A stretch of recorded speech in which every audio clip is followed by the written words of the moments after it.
right, what's up, everyone? Welcome back to 614 Headsets. We're on the road again, and joining us tonight is going to be Nate Hillerich, head coach of the Pickerington North Panthers. It's been a minute since I've been here, and probably been a minute for you as well, right? About 3 years since I walked into the building. I walked in, and that's what Nate said. He was like, it's been a while since you walked in here, right? Said, for sure. I almost felt like I was on autopilot. I just shut my eyes, and the truck kept driving the same path. So, hey, Tom Brady said it best. Football is unconditional love, and we couldn't agree more. This game is a lifestyle, and that's why we consider our show a movement of that lifestyle. We are three high school football coaches from the Columbus area. That's why we're 614 Headsets who just live and love this game. And, for us at Gahanna, we're getting ready to take off to our team camp, and it just feels like full swing. I know Nate, his team's already in pads. We're going to finally put the pads on. I'm excited. We're done with the 7-on-7s, and it's real football time. Donovan, let everybody know what we're going to get into today. We've got some pretty cool stuff going on. Obviously, we're going to talk to Coach Hillerich, but we're going to talk a little bit about rivalry games, I think, which is cool in the city of Columbus to kind of dive into, especially what you guys got going on here, which is unique, to say the least. And then we're just going to have a bit of a conversation, open conversation. And obviously, at the beginning, we got our Pick 6 segment, which you may have seen. So be ready for that mentally. We got some crazy questions in there this time. All right, as we get started, hey, make sure you think about our sponsor of our show and thank them for helping us be able to do this mobile setup, Fundraising University. Fundraising University Ohio offers a variety of fundraising efforts that helps football teams run profitable, effective, and fast-paced fundraisers designed to raise the most money in the shortest amount of time to reach their fundraising goals. Fundraising University Ohio is locally owned, operated, and with their 6-step blitz system will help your team maximize profits. As their current coach himself, Brent Maxwell of Fundraising University will sit down and help you pick, plan, strategize, and execute your fundraiser. Fundraising University offers 60-minute donation platforms, digital and hard discount cards, and also their popcorn sale and many others. If you're interested in Brent running a fundraiser for you, reach out to him at bmaxwell@fundraisingthelletteru.net or 740-501-8946 to learn how you can get started with fundraising. And let's get it started here. So as we get started, Ryan, go ahead and introduce today's guest of honor. Excited to introduce this guy. Forever indebted to him for me, just giving me a chance right out of college. Coach Hillerich took a chance on me, let me join the staff. So I'm excited to do this podcast. I couldn't wait to get him on the show. Coach Hillerich, the head coach of Pick North High School. Talk a little bit about your journey in coaching. Yeah, and first off, thanks for having me. I appreciate you guys. It's always good to get back to guys that you've coached with. Football is a family, like you said, and looking at you guys now, you both have kids. When you were coaching here, neither of you guys had kids. And, it's interesting talking to Donnie Mack here. He asked if we played together. So, it's interesting. I either look that good as being young or you look old. I don't know what it is. But, that's interesting. But the journey, I knew I played at Ohio Dominican. I knew I wanted to be a high school football coach. I knew I wasn't going to the NFL. While I was in college, I would go and visit with some high school coaches. So I'd go and visit with the Dublins and the Crabtrees, and I ended up meeting Bob Jacoby, who at the time was at DeSales, had just transitioned to Hamilton Township, and I thought nothing better than to go to a place and try to learn from somebody who's, been in 6 state championship games, won 2, and just kind of learn what it takes to win at that level. And then how long were you an assistant at Hamilton before you took over? Yeah, so it was an interesting situation. I was an assistant for 2 years. First year we went 5-5. The second year we went 0-10, and it was a rough year. And Coach Jacoby decided to leave. And it was one of those things when they brought him in. They brought in one of the top coaches in Columbus. They paid him a lot of money. They created a position for him. And I think the district was like, let's just stay in-house. And I was a young guy. I was eager. And fortunately, I got the job at 24 years old. And first year went 8-2. So it was a quick turnaround. I got hired 2 months earlier than you, though. So I definitely beat you at that, though. We had to do the math. We ended up doing the math at one point. He got hired at 24. I got hired at 24 as a head coach, but I beat him by 2 months, though. I'll take that. I know Coach Stout was young, too. I was young, yeah. I don't remember. I was 23, 24. Yeah. I think I was 23. Donnie, what's up? You're next, right? 24 is a positional coach, not a head coach. Yeah. But I've told this story before, how funny it is. So I'm 23 years old. I graduated in the winter. There was a long-term substitute spot and a football opening at Crestline High School, the Junkyard Dogs. And I lived my whole life 30 minutes from the school. Always went over to Ontario Mansfield, which was 10 minutes away. And when I applied, I had a Google map where it was. You know what I mean? So it was just funny to see how it all worked out. And here I am. I just graduated, and 2 months later, I'm teaching, I'm coaching already. And I was telling somebody, like, just throwing yourself to the fire is just, I think, how you can expand and learn so much as a coach. Like, don't be afraid of doing that, because there's certainly a lot of reasons why you would think at 23, 24, I'm not ready, I don't know enough about the game. But I think in the long run, you'll be a better coach for it. And so you were 8-2 that first year. How long were you the head coach there before you got this job? Yeah, so I was there 7 years, and first year 8-2, and it was one of those things. It's not that we were better coaches. I brought in a bunch of guys that I played in college with because none of them really had jobs. So I said, hey, why don't you come coach football? So we had a lot of our former staff, and I think we just got buy-in. So I was there for 7 years. Final year, we went to the regional finals and came over here to Pickerington North. And you're going on what season now for This will be year 7, so my 14th year as a head coach. Man. He's getting old. He is. There's no grays, though. That's the crazy thing. There's no grays. He looks young still. He's got it too easy over here with all these athletes they got this That's year. what it is. No stress. No stress at Pick North. So we're going to get into this famous Pick 6 segment. Nate has no idea what the questions are. We keep them private on the notes we send over. You'll go 2, 2, and 2 from us. Take your time if you need to. Sometimes they can be, my wife, that's too hard to think about. That's fine, right? And we kind of help sometimes fill that gap by answering ourselves if we need to. So, hey, this summer for me, it has been daddy daycare, boys. I have watched my daughter every day, and this inspired my first question. And so, Nate, what is your favorite ice cream, sundae, or popsicles? We have been smacking popsicles daily at the Stout household. I'll tell you what, our kids, Freeze Pops is their go-to because they're cheap. So we go through them a lot, cheap and easy. What are you worried about being cheap? You're over here at Pick North. There's no cheap. You got the in-ground pool out back, a whole Mr. lake in your backyard. Saltwater pool, Yeah, worried exactly. about Come on now. popsicle prices. Yeah. So, those are always a go-to. I think cookies and cream ice cream, little ice cream cones make kids, but ice cream and anything like that is great in the summer. We've been smacking Rocket Pops. You know what I mean? The Rocket Bomb Pops. My daughter loves them, and I got no problem with them. Mine are the same as Nate's, just them easy, cheap push pops. You know what I mean? It's a little like long popsicle. We do those too. We do those too. Well, we got the daycare though at the house though. You know what I mean? So like we can't really get it too extravagant. We got to save some money. Well, that's why you have a second freezer and you put the good popsicles there when the turds leave. That's a fact. Yeah, that's Donnie, what's yours, man? It's just classic Grader's, either Oreo or cookie dough ice cream. Not like a big popsicle or like crazy sundae. Why is Donnie so weird? No.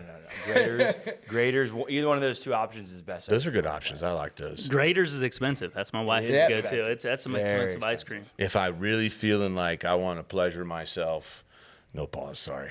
Treat myself. Might have to edit that one out. Maybe we'll just leave that. I'll go the Ben & Jerry's half-baked, right? You get the little cookie dough and fudge pieces in there, too. That's a good Amanda's one. go-to right there. But I'll eat the whole thing and feel really bad about myself. All right, next one. What is your dream car you wanted growing up? I think everybody when you're growing up, you have a dream car, or a truck, or something you just always wanted. Stout wasn't here for the old Ford truck that my guy Nate used to have. He had used to have a really nice truck. There's no way he's got to say that he did get his dream truck. No, I want to know, like, what was, if like money's no worry, what did you maybe dream about having someday? I always wanted the big SUV, so a Tahoe with 20-inch rims, or now maybe 22s. But that's what I always wanted. Okay. I always wanted the big SUV. Big baller. Yeah. How about you? I like that. For me, I mean, I always wanted. I mean, this is basic though. I always wanted a Lamborghini. That's obviously, mine. Yeah, it's a Lambo. I have to have a Lambo. Yeah. What color though? I would never fit in it. I don't know. I'd have to go the lime green. Lime green. I have to go like lime green. Like a purple too, or something. Yeah, maybe. like a Bam Margera. Yes, or white. Yeah. Donnie. You're gonna laugh a little bit. I got one or Say a two. Prius. That's what I was about to. I always loved as a kid Mustangs. newest version, Oh, dude. yeah. Whatever the newest Mustang version was. I love the classic Mustangs too. Yeah. So that was one, and then my grandpa, he always told me the story of his 1967 pearl blue Pontiac GTO, and I looked it up as like a teenager. I'm like, That'd be that's a fire. beautiful car. Muscle And that car was, would be put it fire too. I like that. with like white, not white tires, but you know what I'm talking about, like the white outline of the tires, all of it. Be sweet. There you go. I like that. All right, Nate. Here's the doozy for me is: would you rather be guaranteed in your life one state championship, or be guaranteed to beat Pick Central every time you play them the rest of your life? I know that's gonna be a tough one. That is a tough one. I read that. I'm like, that's good. Oh yeah. I think I'd take the Pick Central. Really? I knew it. I think so. I would And too. this is I why would too. I'm going to tell you this. My first year here, and I come 2017. I agree It with doesn't you. say you're not getting the state championship, does Yeah, it? Does it say that? I was going to turn it into. You know, because first year here, we go 10-3. We go to the regional finals. We had 2 losses to Pick Central both times, regular season and in the playoffs and in the regional finals. They go on to win the state championship. And I still remember my son is playing flag football, and I'm there, and a parent came up to me and said, "Man, it was a tough year for you guys." And it's my first year in Pickerington. I was like, "A tough year? We won 10 games, went to the regional finals." And they're like, "Yeah, you lost to Pickerington Central twice." And I was just in shock because this community, everybody's there. That's what they think of. It's a big deal. I remember one time the coolest thing about coaching here was nice. If you had to get some groceries, you just hit Kroger across the street real quick before you go home. And we had lost to Pick Central that one week. That year we were on Sunday, ESPN TV, and I just heard these guys just talking in Kroger, and I just had to put my head down and just get my stuff and leave. You know That's what I the mean? tough part so about hard. being in Pick, man. Like you lose that game. I remember. I mean, we didn't beat Pick Central when I was here, and I mean, I had friends from college and I'm not from Pickerington, right? Like, but once you join the program, you feel like you're from Pickerington, and you either hate the other team or you love your team. There's no in between. I feel like in Pickerington, it's like you either hate them or it's nothing else. All right. Well, here we'll go to my next one. Having 3 kids in the household, right? You're busy now. You're rolling. It's tough to get Nate out for at least even one drink. You can't even get him for one drink. But if I was to ask you or Lindsay, your wife, what's the dinner that's everyone's go-to in the household? Like, what's your one thing? We have pasta all the time. Easy. You know, you throw pasta, you boil it. You can have, red sauce, white sauce, different meat, chicken, a lot of different options with it. But pasta's cheap, easy. And leftovers. I'm always trying to save money. Leftovers are Three fire, kids, too, yeah, with pasta. leftovers. But I'd say pasta we have multiple times a week. We love tacos. Tacos is a real easy one too. I thought you were going to say pizza. Every time I've been to Nate's house, it's pizza every time on the counter. Well, I would prefer to eat out every day if I could. And that's the truth. My wife likes to cook, so she'll cook pasta or any of those things. But for me, I'd order pizza every night of the week if I could. Donnie, you're up. All right, my first one's a little tough, so if you got to think about it for a little bit, we might all have to think about this one too. If your life was made into a movie, what would the theme song of that movie be? I know. That's a tough Shout out to my fiance for helping me with these questions. We had to get through the first couple because the first couple questions I'm like, I can't. That's way too hard. So then this was like the 4th or 5th option that we came up with. Man, I feel like it'd have to be something Eminem because I love Eminem. That's a good one. I don't know. Any of you guys got yours right now? I was going to say, for mine, it would definitely have to be like "There He Go" by Kodak Black. That would be my one. That would be my one song. I think lately I've just been trying to hammer and dominate everything in my path. All right, I've been knocking out full dump truck of wood, baby nursery. You know, Stout got more stuff than anybody else. I swear to God. My wife had me put in a fence around the garden this week. I put in a new dishwasher. So I'm get to the song. Dirty deeds, baby. You know, just gotta get gritty and get it done. I'd be dirty deeds. Live Your Life by Rihanna and T.I. because it's the greatest song ever made.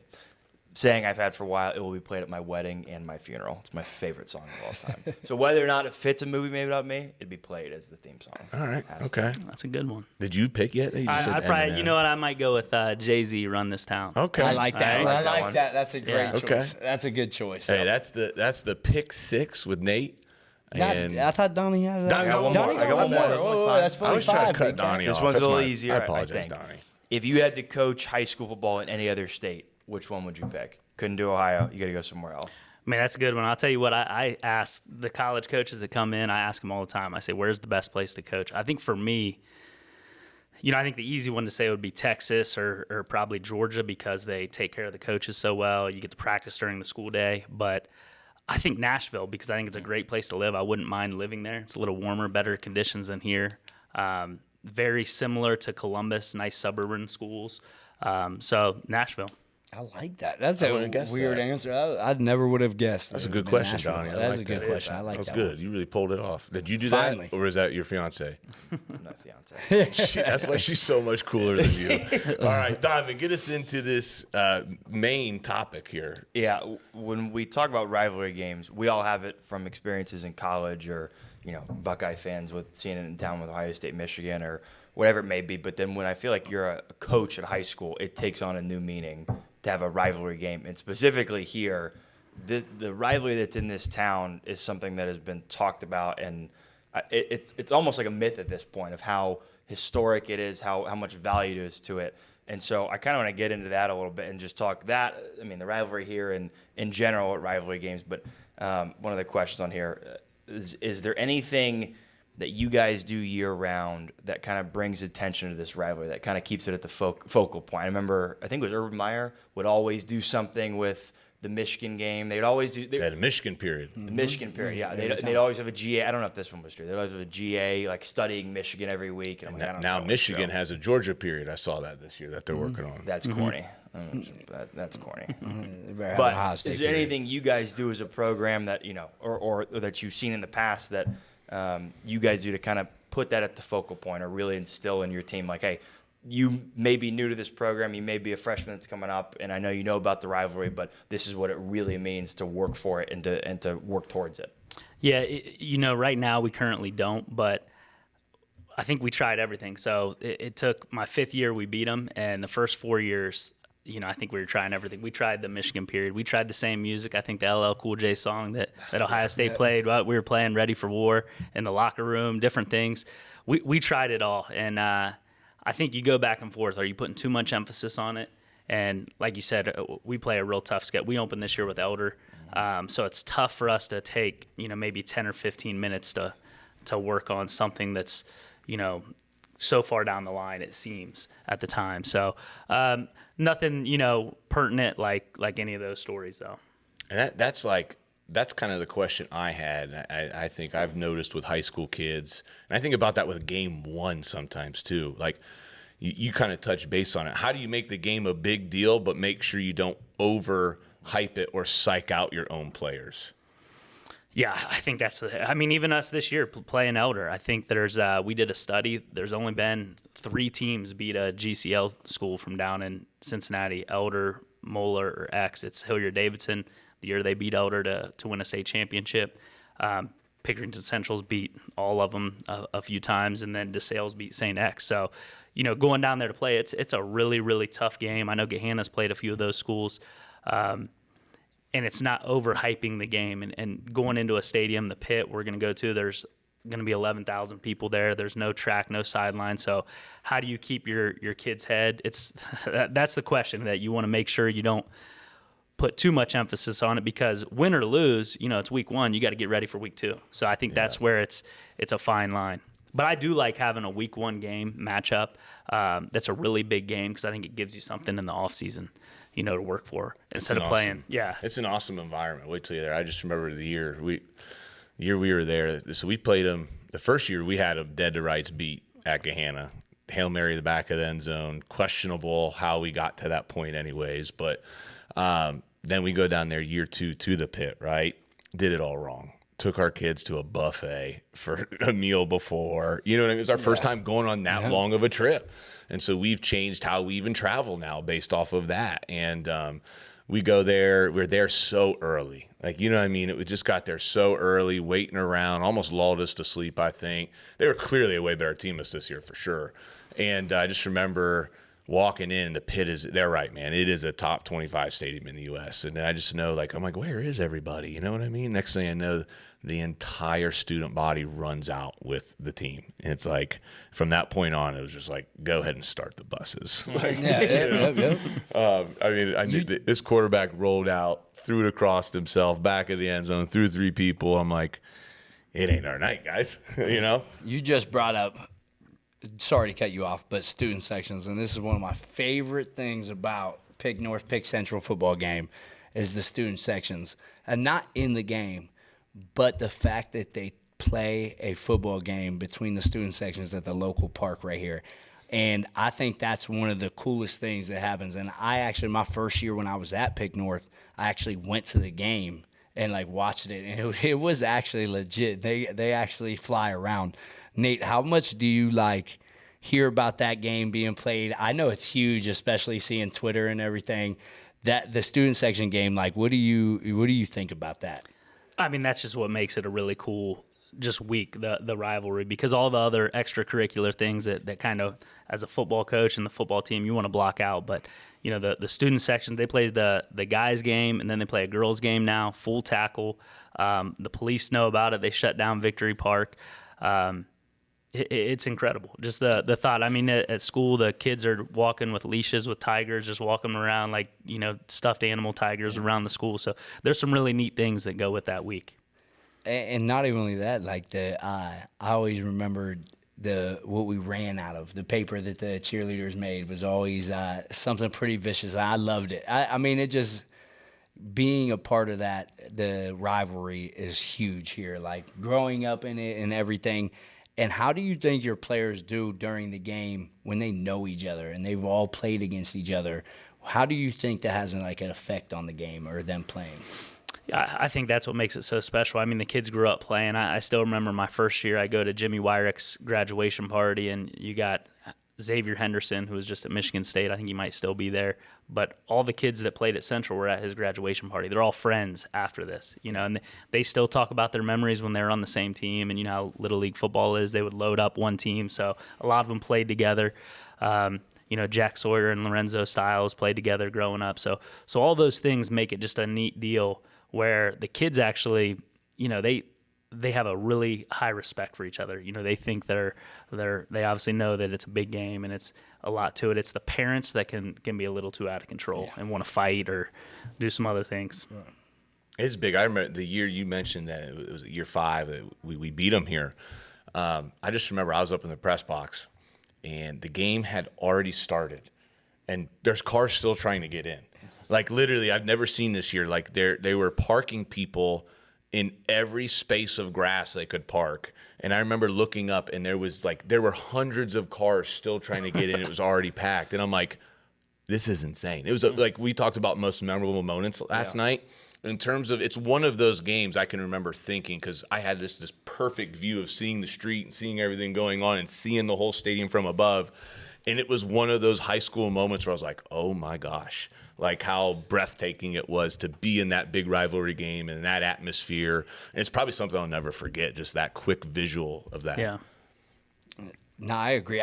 What I'm salty about is I never got to play at the ditch, though. You know what I mean? I never got to play there because we switched it to it's a tough place Gahanna, to play at. Right? We went to Gahanna that year. We ended up I don't know what was going on. I forget what was going on, Nate. You might remember. The field flooded, so they couldn't play there. So then we ended up going and playing at Gahanna. But to this day, everybody talks about playing in the ditch and the feeling of walking down to the stadium or just pulling up to the stadium.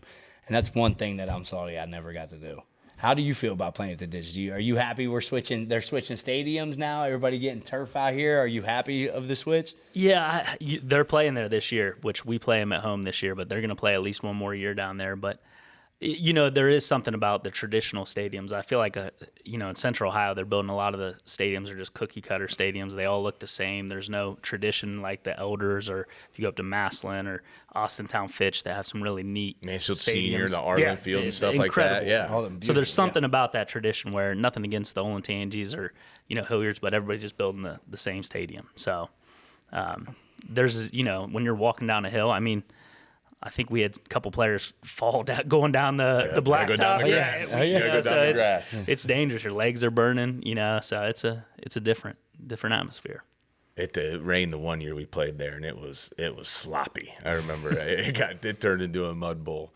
I like it. So anything, the last couple questions we had on here, and you kind of mentioned it. What do you do anything with social media around that game? Do you talk to your kids about it? Do you monitor what's going on? How do you maybe handle social media as a coach in a big rivalry? Because, I know these kids, they send each other stuff back and forth all the time. Yeah, I think we don't want anyone on social media. We tell them there shouldn't be anything posted. And really, I think we're going to go towards that full time. I mean, this summer we had multiple of our kids would make a comment to somebody that put something on Twitter or Instagram. And we've had coaches have to call them and say, hey, take that down right now, because they think they're just, saying it to them when everybody can see it. Yeah. And, kids just, they got to learn. I think that's a battle like anywhere, no matter rivalry game or not with kids nowadays. I think social media is going to be a battle no matter what. So getting into this last conversation, a lot of times this is going to be a first time for us. A lot of times we have just topics we keep going on. And what we actually just wanted to do is just make it a conversation with you about anything. And it can go, I've got a couple questions that, we came up with. I got a couple fan questions on here that people reached out and said about. And, I think one that would be good to start with is, what advice can you give for someone wanting to be a head coach, or how do they separate themselves in an application or interview stages? I think sometimes maybe you've been on a panel that's talked about some of these things. We have a lot of coaches that actually listen to the show. I know a lot of them are assistants. A lot of people, want to be a head coach, and you've been involved at doing this, more than once and been successful. So what could you say about that? Yeah, I think for anybody that wants to be a head coach and assistant, I think building your brand or building your resume, trying to find out, who you are. And I think a lot of coaches, and I would recommend not jumping all the time to the maybe the most high-profile title position, going somewhere because you can be the defensive coordinator, you could be the head coach, where maybe going somewhere where you can learn what it takes to run a successful program. So for me, to be able to learn from Bob Jacoby and see how you structure everything from the offseason, the regular season. So a lot of assistants, might go and take a job. Well, I can be the D coordinator at some other place. Coach Sayers, for example, came here. He was a freshman coach his first year for us. And I guarantee he probably could have went to another place and been a varsity assistant. Maybe even been a defensive coordinator at a smaller school. But coming here, I think he got to learn from quality coaches from the entire staff and kind of see how a program can be ran. As you get into that stage, so let's say somebody finally gets to that point of, hey, I got called back. How do you, and you could maybe talk to this too, how do you make yourself stand out today in 2023 in that interview process? Yeah, I think so. If you're an assistant and you haven't been a head coach, so and you two have both been, gotten head coaching jobs, I think you have to separate yourself, maybe even by sending something in. Everybody's going to send in their resume. I told Coach Sayers I gave him a lot of the stuff I use, but I think having a calendar and making sure you have a plan to show that you're ready, that that being the head coach is more than just going out there on Friday night, what's your strength program going to look like? How are you going to use fundraising you here, and how are you going to fundraise and build something for your kids to raise money? So all those other aspects, I think, are the key thing that a principal or an AD wants to know. Like, does he really know what he's getting himself into? Yeah, I sat in on a soccer committee one time, and only 2 people came in with stuff like that. And it blew my mind, because to me it just felt like so standard, But you could clearly tell, though, like it was, even without that, it was like, okay, like, I don't trust them to run the team in the offseason. They didn't talk anything about what they're going to do around the year, how they're going to fundraise money, how they're going to handle maybe conflicts or things that come up, how they're going to communicate. Then even talk about like what most of us have to do. How do you run the strength and conditioning and actually develop players in the offseason? Like, and it was just crazy because, I think maybe they were thinking they have somebody that does it. Well, for many teams, or 95% of us, we don't have that. So I just wanted to do that question with how many people I think are out the there. thing that's like the biggest difference is like that I run into when I'm hiring people is like the assistants are not like the same now. Everybody wants to have a title, right? Like everybody. When I came to Pick North, I messaged Nate, and imagine this, Nate ain't messaged me back for like probably a month. Okay, but no, here's the thing. So, and then he messaged me back, asking about like what I'm interested in doing, whatever. And like, I remember my initial thing is just whatever you need me to do. And I think that's like something that a lot of the assistants have lost. Or when I first got here, I didn't get paid a single dollar. I was still student teaching. I was going to work at Walmart as a cashier after every single practice. And so I was grinding it out just because I wanted to be here and be a part of something. And that was more important to me than maybe the title of being just the freshman coach. Or I didn't even have a title coming in. I mean, I really just kind of bounced around at the beginning and then took over the freshman team and helped out a ton in the weight room and stuff. And it was really just wherever Nate needed me to be, I was going to be there no matter what. If it was at 5 in the morning, if it was at 7 at night, wherever he said. And so that's where it's the difference like now. And I wish more assistants were like that, is in the fact of like, oh, I'm just going to go do whatever I can to help that head coach. Quick question. Do you still have your Walmart vest? I probably do, to be honest. Can you please wear it the next episode? You do? Actually, I You might. have to wear the Walmart vest on. I'll the try next to find episode. that. I'll try to find it. But I had a light blue one because I was the customer service manager by the time I finished up there, and it was the Morse Road Walmart Can too. you believe that this guy It was got to be in wild charge out of there. handling How people many and customers issues? did you cuss out? Anytime as a customer Dude, there was service? multiple times I would be like, "Bro, I'm getting off at 7. You guys can meet me out in that parking lot." Like it was crazy. Like I would be leaving right from practice, like dude, throwing like cargo shorts on and like my vest and everything right out of practice. Actually leaving right from Grapevine because we would all go over to Grapevine. I'd be like, I can't hang out any longer, guys. I'm up. I'm out of here. But that was a good time. But I just feel like assistants need to get more to that. Like I don't know if you guys see that at Gahanna, but like, or have you seen that? But for me, I'm just like, when am I gonna get an assistant? So like, all right, I'm gonna do everything we can. Like I'm just gonna be there every day, all the time. You know what I mean? No matter what. I think it's tough. And I too. have a few assistants that do that, and it's just like, it blows my mind because I'm like, there was no matter what I was gonna do. I think it's tough. I think it depends on guys' schedules too. You know, I mean, we Yeah. have I think it's very hard to get guys in the building. A lot of districts don't want to do it. I think we went through a long period of time where it was almost shunned upon to have football coaches be teachers and take up spots and coach in the building. And so I think we Still run get into, that to this day, we run though. into some availability issues. Like it's hard to be, hey, we're gonna go like Donovan. Donovan has a regular job, and Donovan is so committed that he sometimes uses days to do things with our team. You know what I mean? And then, so it's hard to, sometimes how I've changed is you can't expect everybody to be able to do everything because of that. So I guess, when they're there, how are they using their time when they're there?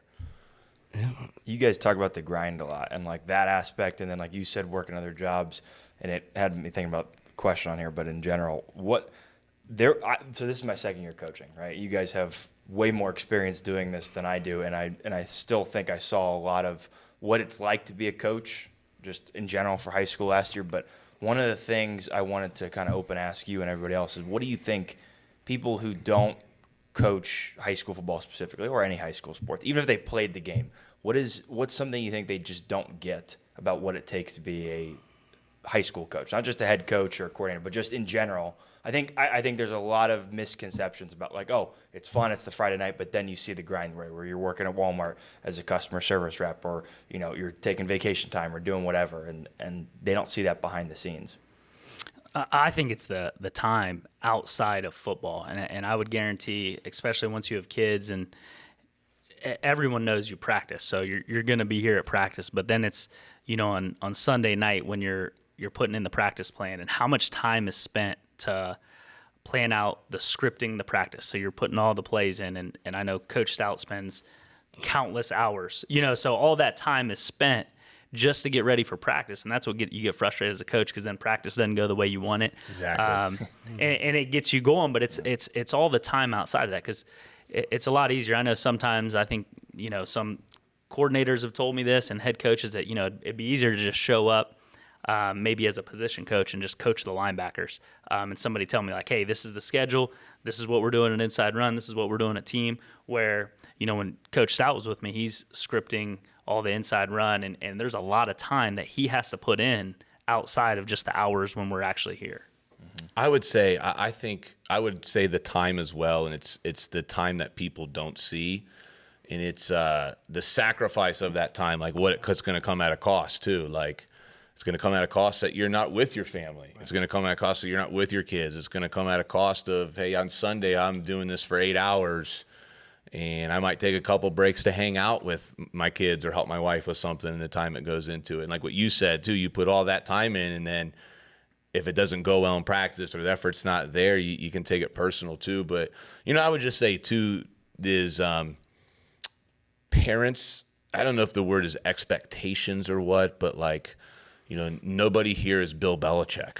You know what I mean? If we were Bill Belichick, we wouldn't be coaching high school football. You know what I mean? Probably. And I don't know. I think at the end of the day, there's a lot of good creative high school coaches. Like I've even heard people say there's more creativity the lower the level you go.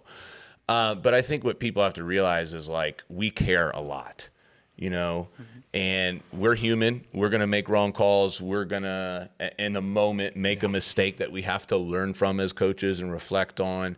And just the how people can come at you for those moments.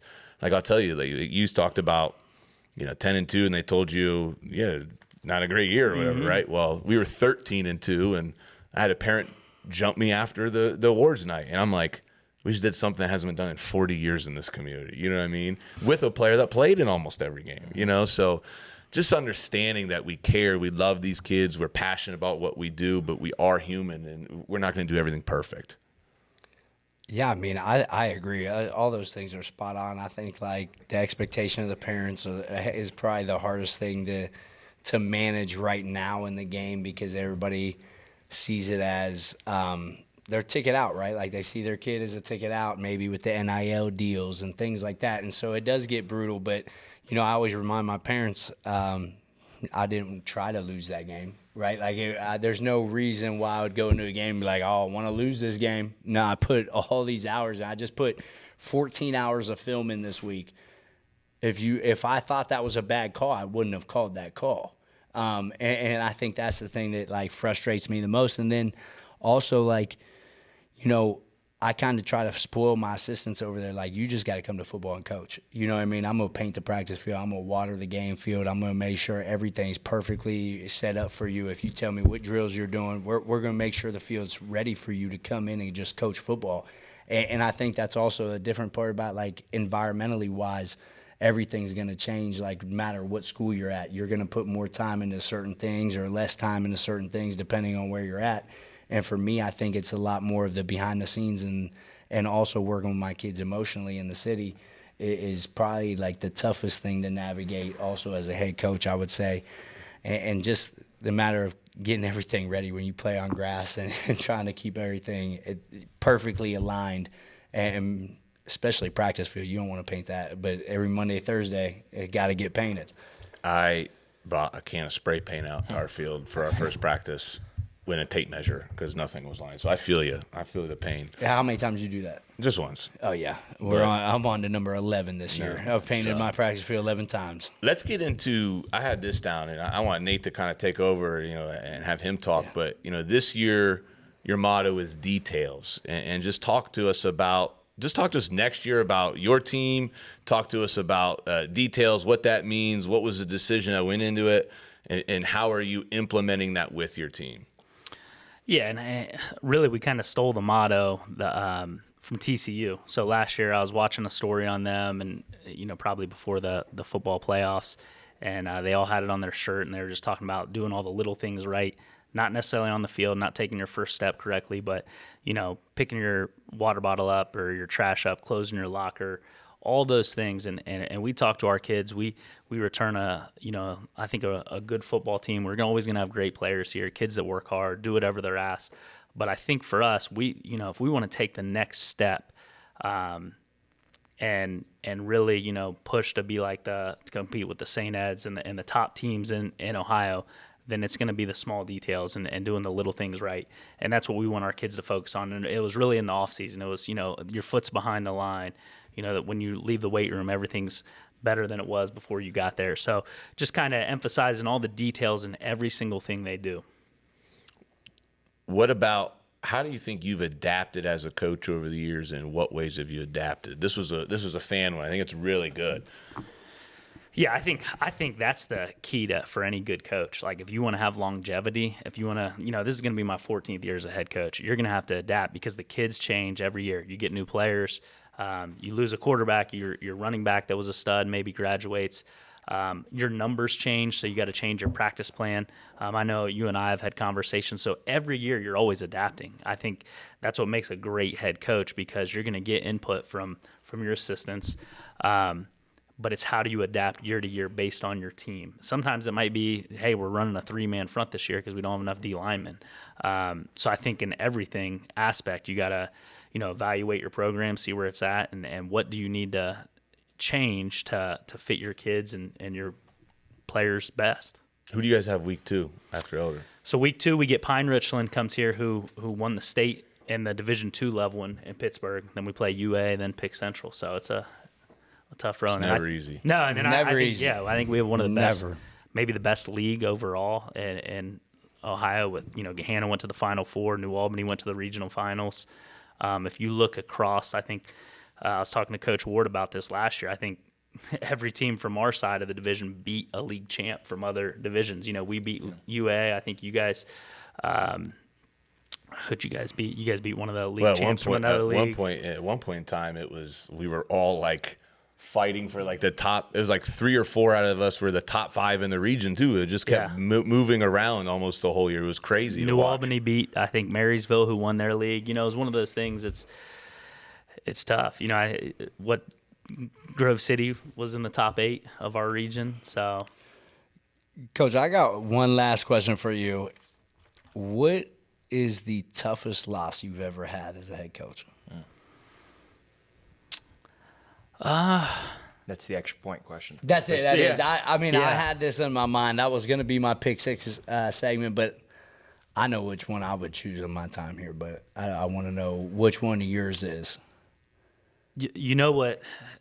They're really our last 2 seasons against New Albany have been really tough, because both of them knocked us out of contention to win the league. So, not this year, the year previous. They scored with 8 seconds left to beat us. And if we had won that game, we'd have had at least a share of a league title for back-to-back years. And then this year, we lost by 1. We had a lead with 3 minutes. And I think both of those, are really painful, because I think there's things that I could have made, maybe even like game situational, like decisions I could have physically made that could have changed it. You run it back and you're like, man, if I'd have called a timeout right here, or we'd did that. Like, there's so many things that I think we could have changed it. But I think you remember the losses a lot more than the wins. If you're going through the wins, like, over the years, you'll have a lot of big wins, but usually the losses, you remember all of them. Like, I could go through every year and tell you, man, that loss, even when I was at Hamilton, some of our losses to Taze Valley, or we lost at Canal one year. We could have won the league when they were still in the Mid-State League. We've had some that rough Pick Reynoldsburg Central one, losses. The Pick Reynoldsburg. Central. Do you remember the 28-0? We were up at halftime and they came back and beat us at Reynoldsburg. That one still to this I don't think it was I was there 28-0. scouting. Yeah, but it was like 21-0. I was there scouting. We almost left. We were there, and we said, we'll watch a little bit of the third quarter, and we'll see what happens. And the next thing you know, you could just see the game changing. I remember we were up in the I stands. don't even remember what happened to that game. Like, I just sat there and was just like, I know when my they God. had an interception for a touchdown, and their stadium was so loud. It was rocking. And then they charged the field. That wasn't the only after game. interception in that second. Yeah, that was not the only interception. It was that was a long night, but no, I think every loss, you just remember every, and then you go back through the plays and you're like, Yep. oh, if we would have just got 1 yard here. And football really is a game of inches, and we've seen that day in and day out when we're coaching football.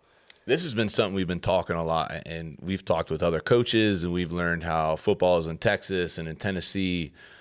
If you were in charge of the OHSAA and football, what are some things you would change? Number one right now, I would say, next year we're playing 9 games instead of 10. Because the playoff rule, I would prefer to go back to 8 teams. But let's just say we're going to say 16 probably forever. They're never going to take teams away. So with that, what I would say is let's play 9, because the season's 16 games is too many for a high school kid, in my opinion. And I think you guys played 15 this year. And I remember, thinking, gosh, we played 13 the year before, played 12 this year. That's a lot of games. You're going into basketball season. So I would say I would cut it 1 game from the beginning of the year. So that way, you're only playing 9, still get 16 in. And then I would let the guys that don't make the playoffs, they could play a week 10 game, which I think would be great for them too. So then if, the couple teams that don't make the playoffs, they can say, hey, let's play week 10, so they can end with, a competitive game that way. That's kind of what happened. My brother played at Gahanna in 2020 in the COVID years, his senior year, and they had something. I don't remember who their last actual regular season game was, and then they had like some exhibition game at Lancaster or something, and it wasn't for no one's record changed, nothing, but like they just played it, and like that idea right there, they're both out of the playoffs at that point. Because I still think in 2020 the playoffs, almost like a bowl game. Yes, and he was like, I love this. Like, I didn't think I was going to play one more game. Now I get one more game, just randomly out of the. And then you play 2 teams that it'll be a competitive matchup. End the season on some momentum for one of those teams. I didn't love how COVID cut the season short, but I do remember how we played those 6 games, and you're right, in the playoffs, there was no losing focus. There was no like hit a mid-season lull, like hit a mountain. It was everybody was bought in, locked in, and it just was such a different season with a little bit of the shorter thing. And it got me thinking the same thing too, is like, do we have to have 10? Obviously 6 is too short, but like I agree with you, and I will agree with the playoff thing as well too. Like we don't expanding it or make it proportional to the teams in the region. Something, you know what I mean? Because ours only has like 16 usually. But there are some that have 25, 30, and maybe that one's a little bit larger. Maybe there is a percentage that we're going to say it could be. Is there anything else you change other than the schedule? No, I think that'd be it. I mean, there might be some other things, but this guy must be on a campaign to be. He's with them or something. Yeah, something going on. Who the question was going at. Oh my gosh, man! I thought he was going to give me something juicy. What about pads, man? What do you think? Like, what's your take on how we are in our summer here in Ohio? I'll tell you what, I like the 2 weeks acclimation a little earlier, because I know you guys are doing it kind of all in 1 week.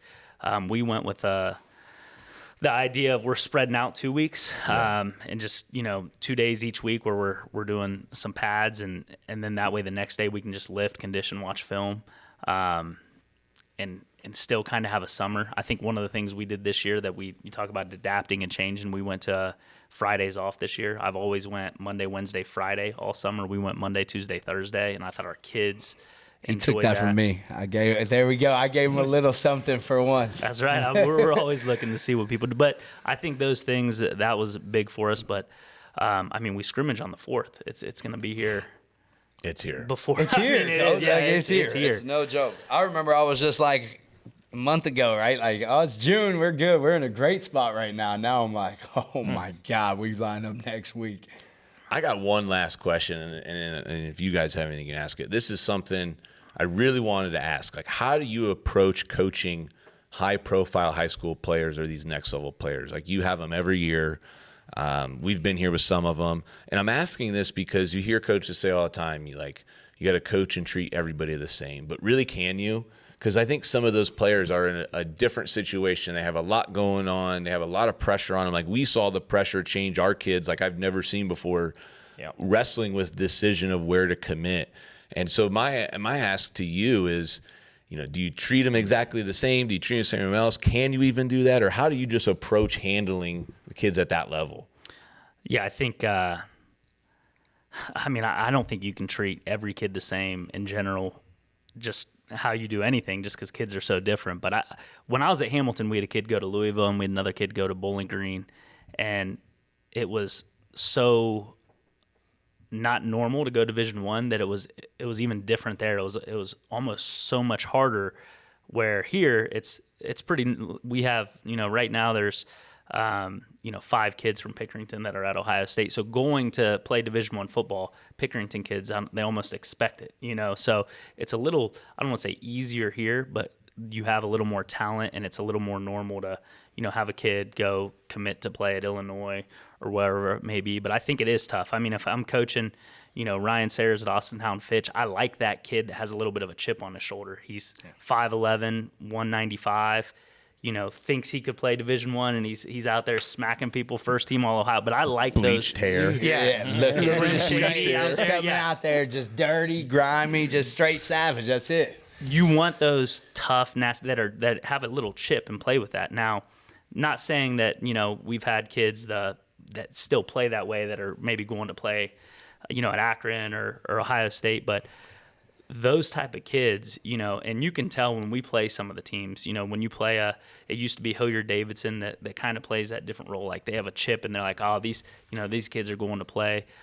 Sometimes it's just a different type of coach. I mean, when Coach Sayers was here, you had Jack would work out with Larry Johnson in the summer, and Coach Sayers would tell him something to do, and Jack would be like, well, Coach Johnson wants me to do this, and he would flip out, and I'd have to calm him down, like, look, buddy, like, I love that. Yeah, there was a bunch of times where I'd be like, no, Jack, we don't do that here. We're not doing it. But no, that. Hey, that I think that was the toughest. That would be one of the toughest pieces when they're going to work out with their college coach, and then Jack would come back like, well, they taught me this. Well, I can't teach all the other 10 guys this because you're way more advanced than those guys. It's like the standard for some of those kids can't be any, like the standard for your program for them can't be any lower than the other kids. If anything, theirs can be higher, right, because of their ability. I think Jack, and that's a fact, like I think that's what Jack went through here, though. Like we expected so much more out of Jack. Just tough in for kids any sometimes. type of situation, and that,